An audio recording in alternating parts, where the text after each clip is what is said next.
شايفين القمر والجمال والكمية ما شاء الله مهولة. كيلو الدقيق هيعمل معاكي كمية مهولة، أحلى وأطرى وأظبط ميني بيتزا هتاكليها في حياتك. بعد فيديو النهاردة ده تحتاجي تشتريها من بره أبدا.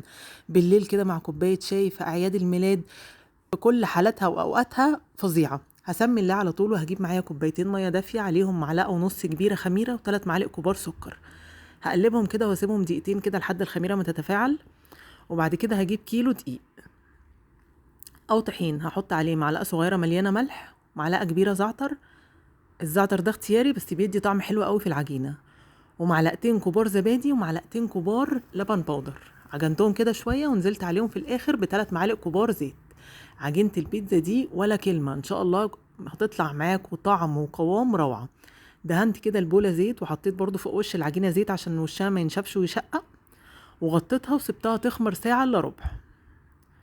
نحضر بقى صلصة البيتزا، 3 معالق كبار زيت و3 فصوص توم. التوم يا دوبك بس ريحته تطلع، مش عايزاه يتحمر ولا اي حاجة. هنزل عليه ب3 معالق كبار صلصة و3 طماطميات مبشورين.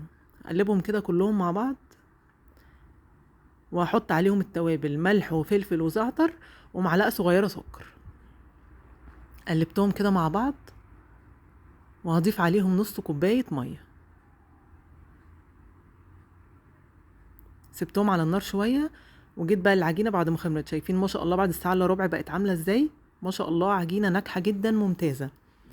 طلعت منها الهوا كده وقسمتها نصين. هوريكم كده فكرتين للتشكيل وانتوا اعملوا اللي تريحكم. اول فكرة كده عملتها كده زي رول وقطعتها. هو كيلو البيتزا، كيلو اللي دي قصدي هيطلع معايا 70 وحدة ميني بيتزا. ما شاء الله كمية حلوة جدا. فانتي سواء بتعمليها كده او كده اظبطيها على العدد ده، بيطلع حجمها مناسب وقوامها كده مظبوط قوي.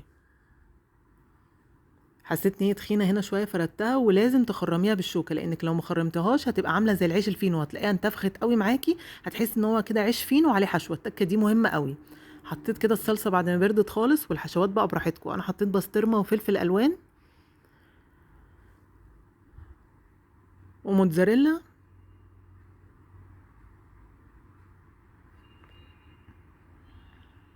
وبحب احط كده الزيتون فوق الموتزاريلا. بصوا هو الاساسي في البيتزا الجبنه الموتزاريلا. حتى الصلصه دي لو اتزنقتي ممكن تحطي بدلها كاتشب، بس دي طبعا طعمها اغنى. لكن كل اللي جوه ده بقى براحتكم اللي انتوا عايزينه. وتاني حشوه حطيت فيها برضو تونه وفلفل وموتزاريلا، وحطيت برضو الزيتون فوق الوش، بيدي كده شكل احلى.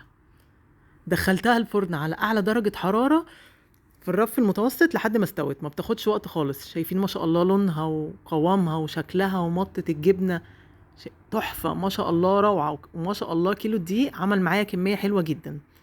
مستنياكم تجربوا الوصفه دي وتكتبوا لي في التعليقات. شايفين بوريكم من ورا ان هي واخده سوا عامل ازاي. شايفين ما شاء الله طراوتها. اوريكم واحده كمان اقطعها لكم برضو. وصفة حلوة جدا ان شاء الله هتعجبكم. جربوها واكتبوا لي رأيكم في التعليقات.